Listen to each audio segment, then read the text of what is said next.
Hello guys, इस video में हम लोग देखने वाले हैं सस्पेंस आर्किटेक्चर। पिछले वीडियो में हम लोगों ने पढ़ा था एसएसआर के बारे में एंड उसके कुछ कॉन्स थे जो कि मैंने बोला था कि सस्पेंस आर्किटेक्चर उसको सॉल्व करता है। ठीक है, उसके क्या कॉन्स थे वो एक बार हम देख लेते हैं। ठीक है, पहला था कि before server can start rendering HTML data फैचिंग must be completed. तो एचटीएमएल रेंडर करने से पहले जितनी भी डेटा है वो फैच हो जाना चाहिए आपके पास। ठीक है, require JavaScript for the component need to be fully loaded on the client side before hydration process। hydration process start होने से पहले जितने भी JavaScript है for the component, जितने भी कंपोनेंट है वो वहां पे लोड होना चाहिए, तभी हाइड्रेशन प्रोसेस सही से काम करेगा। ठीक है, हाइड्रेशन प्रोसेस में हम लोगों ने पिछले वीडियो में पढ़ा हुआ है, तो उम्मीद करता हूँ आपने पिछला वीडियो देखा होगा तो आपको समझ आएगा। Before component can become interactive they must all B hydrated. ठीक है, फॉर एग्जाम्पल इंटरेक्टिव मतलब यूजर उस पर इंटरेक्ट कर सके उससे पहले हाइड्रेट होना चाहिए जितने भी हमारे कंपोनेंट है। ठीक है, तो ये कुछ उसके कौन से ड्रॉबैक्स थे जो कि हमने पिछले वीडियो में डिस्कस किए थे। ठीक है, अभी देखते हैं इसको कि एसएसआर आर्किटेक्चर इसको कैसे सॉल्व करता है। ठीक है, तो using the suspense component unlock some major features. ठीक है, हम अगर सस्पेंस कंपोनेंट का यूज करते हैं तो सस्पेंस आर्किटेक्चर क्या होता है, एक तरह सस्पेंस कंपोनेंट है जो कि हम यूज करते हैं। ठीक है, उसको एंड उसको अगर यूज करते हैं तो कुछ मेजर फीचर्स हैं वो हमारे पास अनलॉक हो जाता है। ठीक है, पहला streaming HTML on the server and selective hydration on the client.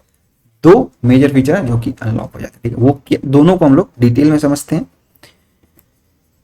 ये हमने डिस्कस किया था ये कैसे काम करता है हमारा। हम जब यहाँ से कुछ भी रिक्वेस्ट करते हैं सर्वर साइड कंपोनेंट को, फॉर एग्जांपल एप्लीकेशन को, तो एचटीएमएल जनरेट होता है सर्वर साइड पे एंड वो जावास्क्रिप्ट के रेफरेंस के साथ एचटीएमएल क्लाइंट के ब्राउजर पे आता है एंड देन जावास्क्रिप्ट का रिक्वेस्ट सर्वर पे जाता है एंड वहाँ से जावास्क्रिप्ट डाउनलोड होता है। देन उसके बाद हाइड्रेशन प्रोसेस होता है एंड देन उसके बाद यहाँ पे यूजर उसके साथ इंटरेक्ट कर सकता है। ठीक है, तो ये एक तरह से प्रोसेस था जो कि हमने समझा था इसमें। ठीक है, फॉर एग्जांपल कि ये एक नॉर्मल सा लेआउट मैंने बनाया एंड उसके अंदर nap bar, side bar and post. ठीक है, कुछ इस तरह से कोड हमें यहाँ पे दिख रहा है उसका। ठीक है, जब वो ब्राउजर में जाएगा, ठीक है, तो वो इस तरह से यहाँ पे दिखेगा nap bar, side bar and all the post जो भी हमारा। Load all the code and hydrate entire application. ठीक है, सारा कोड लोड होगा इस केस में पर्टिकुलर सारा कोड लोड होगा एंड उसको हाइड्रेट करेगा, देन ये इंटरेक्टिव यूजर इस पे देन इंटरेक्ट कर सकता है। ठीक है, तो ये एक नॉर्मल सा हमारा कंपोनेंट है जो कि हम पहले बनाते थे। ठीक है, अब हम सस्पेंस आर्किटेक्चर का जब यूज करेंगे तो कैसे करेंगे, ऐसे। यहाँ पे देखो हमने क्या किया, एक कॉन्स्ट पोस्ट लिया, इसके अंदर लेजी फंक्शन मैंने इंपोर्ट किया रिएक्ट लेजी से एंड इसको मैंने इंपोर्ट यहाँ पे अपना पोस्ट डाल दिया। ठीक है, एरो फंक्शन में।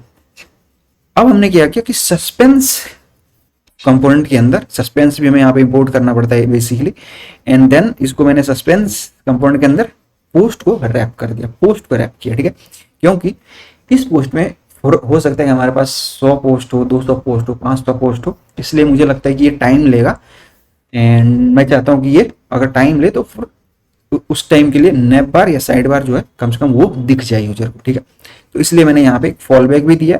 फॉल बैक में फॉर एग्जांपल कि यहाँ मैं फॉर एग्जांपल डाल दिया हूँ कि स्पिनर एंड स्पिनर के अंदर है ब्लॉग लोडिंग, एक तरह से टेक्स्ट। ठीक है, here we are telling React you don't have to wait to load blog section data.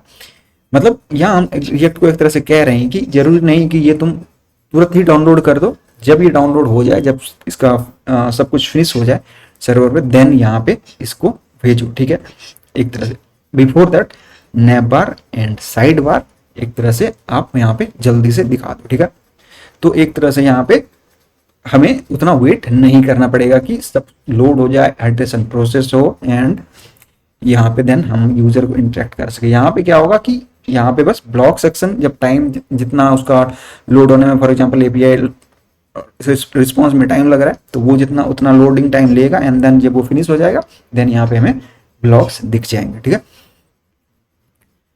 So we don't have to fetch everything before we show anything. ठीक है, इस केस में हमें सब कुछ फैच करने की जरूरत नहीं है कि हम ऐसा सब कुछ फैच हो जाए देन ही हम शो करेंगे, ऐसा नहीं है। इसमें हम लोग सेपरेट कर सकते हैं कि किससे हम लोग एक तरह से स्ट्रीमिंग कराना है। इस तरह से यहाँ पे स्ट्रीमिंग भी ही होता है कि फॉर एग्जांपल कि nap bar and side bar download हो गया एंड जब ये डाउनलोड हो जाएगा, जब ये इसका प्रोसेस कंप्लीट हो जाए देन इसका डेटा हमारे पास आएगा। ठीक है, ये 3 प्रॉब्लम डिस्कस किए थे कि before server can start rendering HTML data phasing must be completed, ठीक है। तो अब क्या होगा कि हमने जैसे फॉर एग्जांपल पे ब्लॉग पे वहां पे अगर मैंने यहाँ पे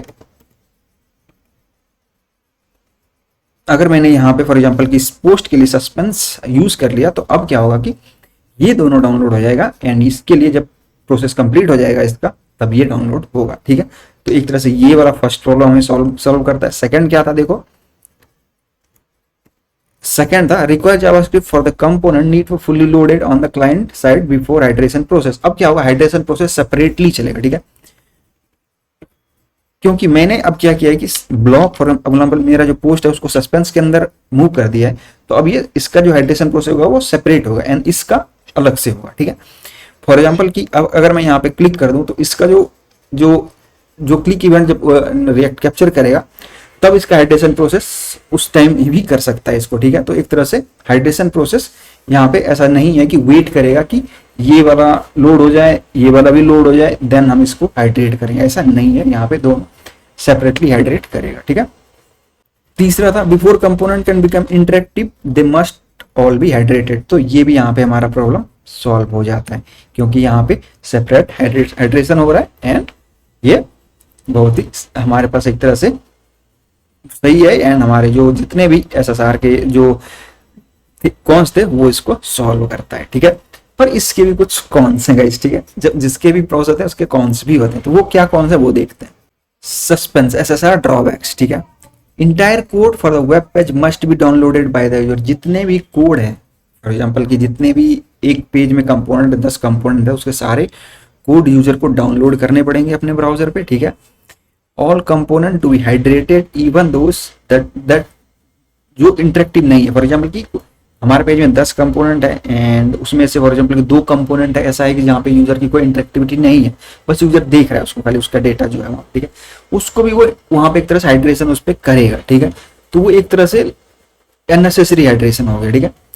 if user device is not powerful than can slow things down. क्योंकि ये सारे जितने भी जावास्क्रिप्ट के कोड हैं वो एक तरह से यूजर के डिवाइस पे ही होगा एंड अगर यूजर का डिवाइस जो है थोड़ा स्लो है एंड परफॉर्मेंस उसका सही नहीं है तो एक तरह से जो एप्लीकेशन का परफॉर्मेंस होगा वो स्लो हो जाएगा। तो ये एक तरह से कुछ ड्रॉबैक्स या कॉन्स थे जो सस्पेंस आर्किटेक्चर के हैं।